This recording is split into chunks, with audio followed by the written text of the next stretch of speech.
This is the Biz News Podcast, one-on-one conversations with experts in business and personal development. Like most business leaders, it's likely that you've tried to find a better balance between your business and your life outside of the business, if you can find any of that. But Ken Paskins says he has an answer. He's the founder of The Shift Spot, an online gathering spot for business leaders that he says offers ways to solve business problems, get some expert training, and allow leaders to scale with ease, avoiding burnout and achieving balance in their lives. In this edition of Bizgnus Interviews, Ken Paskins explains more. Well, let's get started by telling our viewers and listeners a little bit about yourself. Excellent. So my name is Ken Paskins. I'm the CEO and co-founder of a company called The Shift Spot. So Shift Spot is a one-of-a-kind CEO coaching and peer advisory community, and it's a place where our business owners go to make radical shifts in their business to avoid burnout. So I live here in Sandy Springs, Georgia. Got 3 beautiful daughters, 18 to 25. I'm engaged to be married this September to my beautiful bride, Winter Baserva. I grew up in Noblesville, Indiana, and went to Purdue University there in a 3-generational entrepreneurial family that was filled with boom and bust and a lot of bust, to be quite honest. So I found myself at the age of 10 lending my mom money so she could pay the phone bills, which, gave me a direct experience with burnout and, work-life balance and all that. My father owned multiple businesses. He was working 90 plus hours a week. So quite honestly, I hardly ever saw him. And, I knew growing up that way that I wanted to go out and work with others before starting my own thing. So as it relates to my professional experience, I'll elaborate on that a little bit too, please. I've got 30 years of work experience, and 20 years is within Fortune 100 high-tech software specifically. I've managed P&Ls up to $500 million. I've managed teams up to 450 across North America and international as well. My executive track started when I closed a $40 million software deal with a company by the name of Quest Communications, literally 1 month after 9/11. Over the past decade, I've been operating as a hired gun, I call it, or a fractional COO. And I work with pre-revenue companies up to 50 million in revenue. I've worked with a variety of industries such as legal, software, CPA firms, you name it, and the chaos industries, as I call it, construction, et cetera. And all of this has given me decades of experience of driving incredible results and change for business. And I don't say this to impress you, but to impress upon you, what I'm about to share is based upon vast experience and not theory and books. Well, certainly you don't have to tell anybody twice about your work ethic, because obviously you're the first person in the morning and make the coffee and the last person out. Yeah, you got that straight. So many of our viewers and listeners over the years are telling us the same thing, that they are working those insane hours themselves, and they're trying to find a work-life balance, assuming that, and some of them are not even sure it's anything more than a rumor. Yeah. So you are working on that for them. How do they achieve a work-life balance without the business going down the tubes? Yeah. Let's. I want to share with you a couple interesting statistics that I'm sure Doug, but this is from the Chamber of Commerce, Gallup, Forbes as well. But if you look up at companies out there, 98% of the companies in the U.S. are 100 employees or less. 89% are 20 employees or less, right? I think everybody envisions IBMs of the world, and the Exxons of the world and all that, but that's not what our country looks like from a demographic perspective. 18% of companies fail after the first year, 50% after their first 5 years. 39% of all business owners surveyed say that they work more than 60 hours a week, and nearly 50% of those owners, their only work experience is within their own company.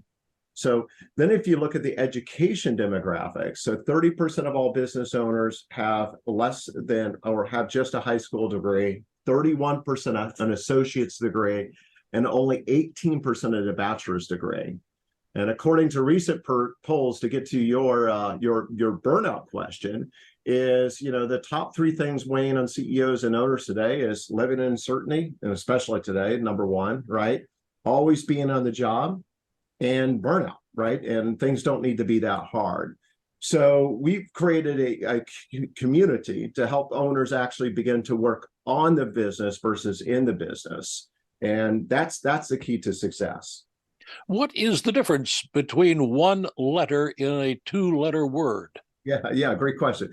So working in the business is doing all the stuff, right? So if you can imagine, I own a landscaping company and I'm out there and I'm building the walls and I'm doing the work for my employees. I have these great employees, but I seem to be doing it every day and I'm working 60, 70, 80 hours and I'm not really leveraging my staff. So that's working in the business.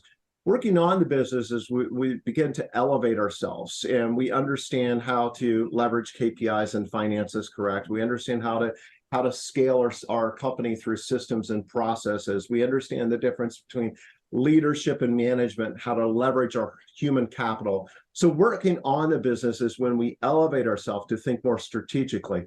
If I'm that landscaper, for example, where do I want to be in 5 years? Do I have an exit strategy? What are some strategic relationships that I can put in place, right? And it's really learning how to get and execute work through my staff versus doing it all myself. And that's difficult for a lot of owners. I've literally had CEOs come to me and ask me, does it get easier at 5 million in revenue, 10 million in revenue, or 20 million in revenue? And quite honestly, it doesn't unless you understand some of these key things and how to actually leverage and get work done through your people. What are some of those key things? What do you tell your clients? Yeah, so at the Shift Spot, we surround these business owners and CEOs with experts in their areas, and we'll work with them and help them understand the basic aspects of human capital, such as how to hire correctly, when to fire, when to mentor, when to invest in people. We'll also help them understand the basics of systems and processes, how to develop those and how to leverage those. And I think if you look at a lot of small companies, right, and which is 89% of the companies out there, a lot of those companies are not leveraging those things. So if we have more work to be done, we'll simply plug a body in, but that's not how we gain scale. That's not how we elevate ourselves. We'll also work with them in the areas of, leadership and management, as I discussed, so that they understand the basic concepts of setting the correct expectations for their employees to get the results that they want. Sales and marketing, right? So, a lot of owners will start actually, but, as a salesperson, right? If we just take that one landscaper example, right? It's a guy that went door to door mowing lawns and then suddenly he has a staff of 50, right? But he's still mowing the lawns and he's still working in the job. So we'll teach him how to actually, leverage sales and marketing to his competitive advantage. And then finances, right? Understanding the basics of a P&L, a cash flow statement, how to develop KPIs with leading indicators to guide your business to get the results you expect. And the thing that's really different that we do that you can look at a Vistage out there or an EO or other programs out there. The thing that we do is really different is we implement the balance equation into it. So we want owners to know that, hey, to get the most out of your business, you actually have to have a healthy mind and a healthy body as well. So we'll implement strategies around how to help them get healthier and more balanced also. So how difficult is that to teach? Because if you are the guy who's been mowing the lawns since day one with the company, you don't want to let your hands off that mower very easily, do you? No, it comes with it comes with first just understanding the how, right? And then you've got to obviously have some trust there with your staff. So what does that mean? You have to have the right staff. You have to have the right people in the right seats to be able to leverage them. Once we teach them and help them actually, get the right people in those seats and leverage that, it becomes easier, but it does start with that individual, building trust, making sure that I have the right staff in place so that I can begin to let go. It sounds almost like you're giving them a college education to get their bachelor's degree, at least in business management. Yeah, well, I wouldn't go that far. So it's a community, right? And like I said, we surround them with the experts, but also it's a peer-based community of other owners and CEOs. So where they'll sit down in a virtual environment and troubleshoot, right? So, there's a lot of scars on our backs that we can share as individuals and leverage, right? So, for example, if one of the owners is looking to fire like one of their most strategic employees for whatever reason, they may have never been down that path, right? So they don't understand, how do I unwind that? How do I mitigate risk? How do I create that message across the rest of my organization? And how do I backfill? And how do I plan for that? There might be other situations where somebody is, looking at expanding office space. They may not have experience in doing that, and commercial leasing, right? We've got other owners that have that. So, we all believe that we're in this journey of life to grow together, right? And the Shift Spot is all about, building stronger CEOs, stronger business owners, surrounding them with experts, and also the community to help them realize and execute their vision.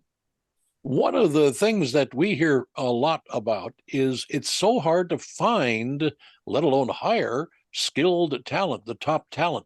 What do you advise in those aspects? It is, and it's really it's a bizarre environment these days, to be quite honest. Because if you look at the competitive or the economic factors out there, and you look at these companies laying off folks, you would think it would begin to get easier. But the fact of the matter, Doug, if you look at our employment participation rate, I think the last I saw it was like 69%.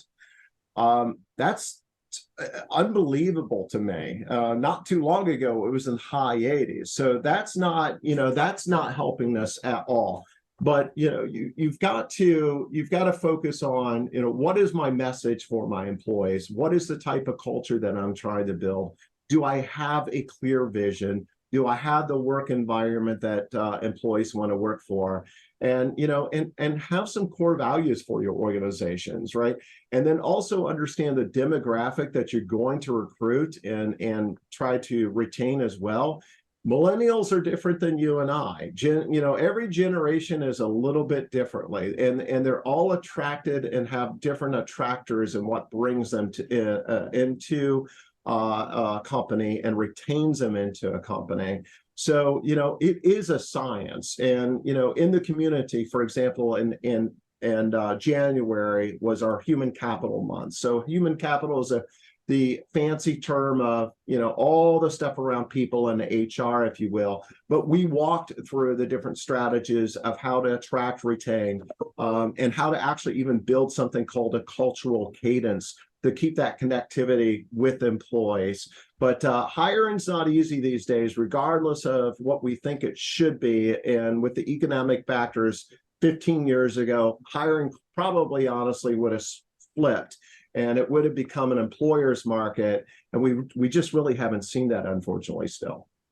No, I remember we were doing these back in the days of the last major recession, where there was plenty of talent out in the pool, but people were still having a hard time hiring them. It must be something about the atmosphere at work or whatever. Yeah, it's interesting times, Doug, and I think that because of that, employers have to be on top of their game, right? They have to be on top of their game. They have to take it seriously, and they have to realize that when you're looking for employees these days, it's a marriage, right? It's not just a paycheck, regardless of the position, typically these days. You're one of the few people we've talked with over the years. There have been a few others who have had time spent as fractional CEOs. Tell us a little bit about that life.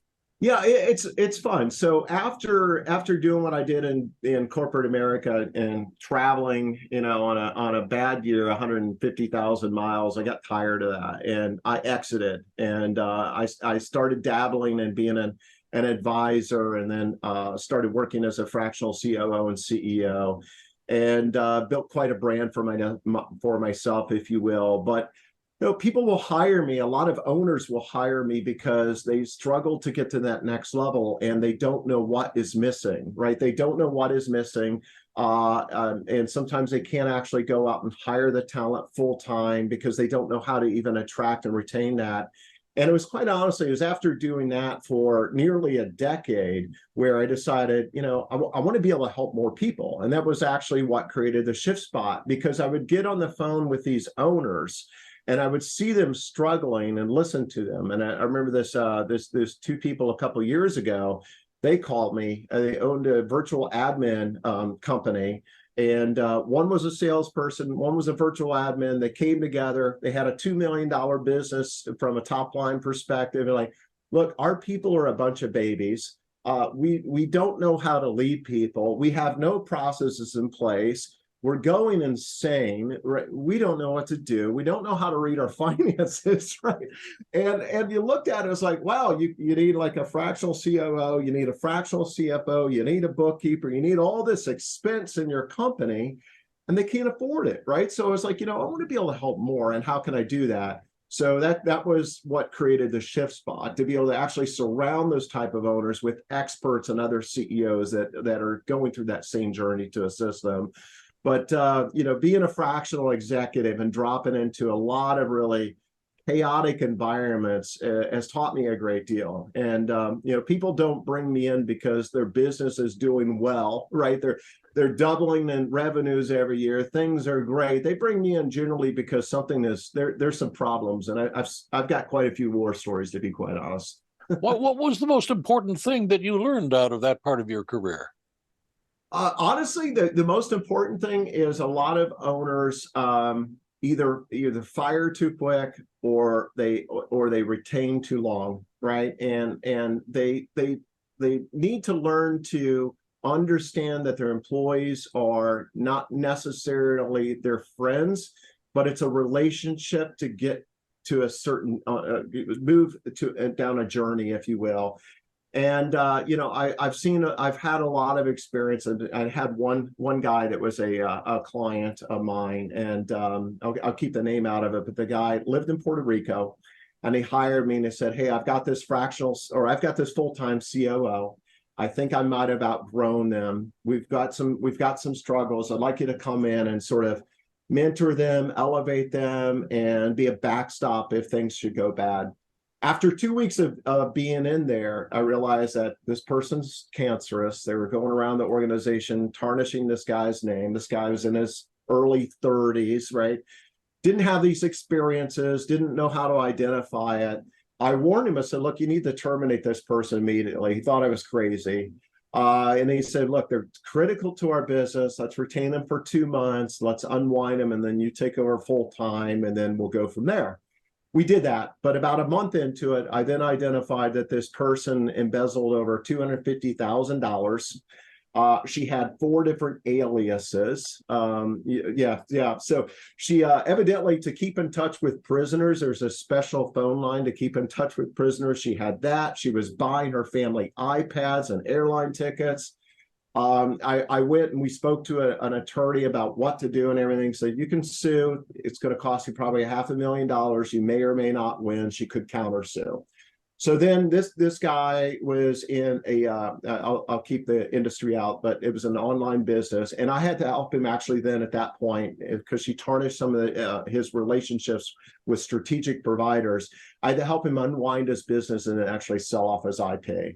But I think the one critical thing is just, understanding how to read people and understanding when the right time is to fire versus hold on and invest, and understanding how to truly interviewing and getting to the core of what an individual is about, and finding the right talent and surrounding yourself with the right talent to avoid some of those pain points. Because, let's face it, getting the wrong people in your company, it can be catastrophic like that event if you're not cautious.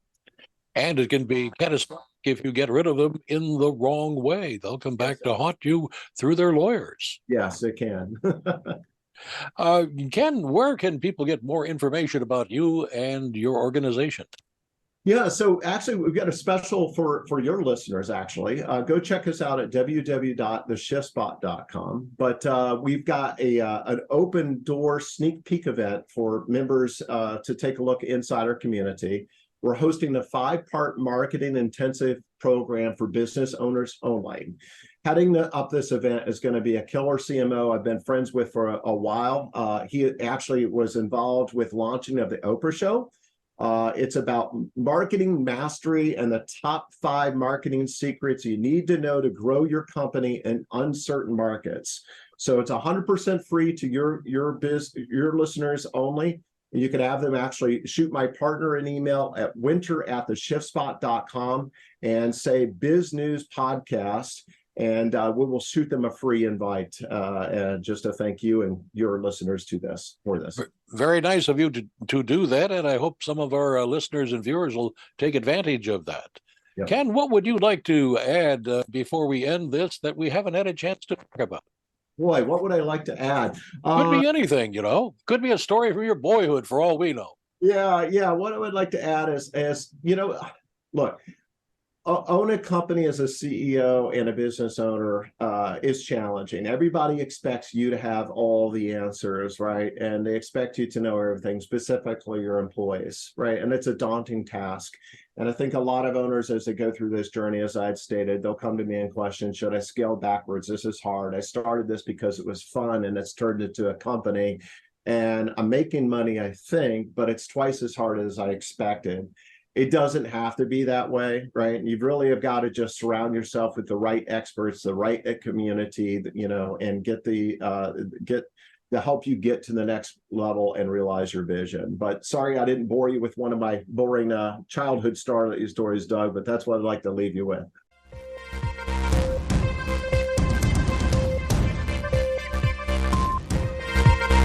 You've been watching the Biz News Podcast. We welcome your input. Send your email to editor@biznews.com. Thanks for watching.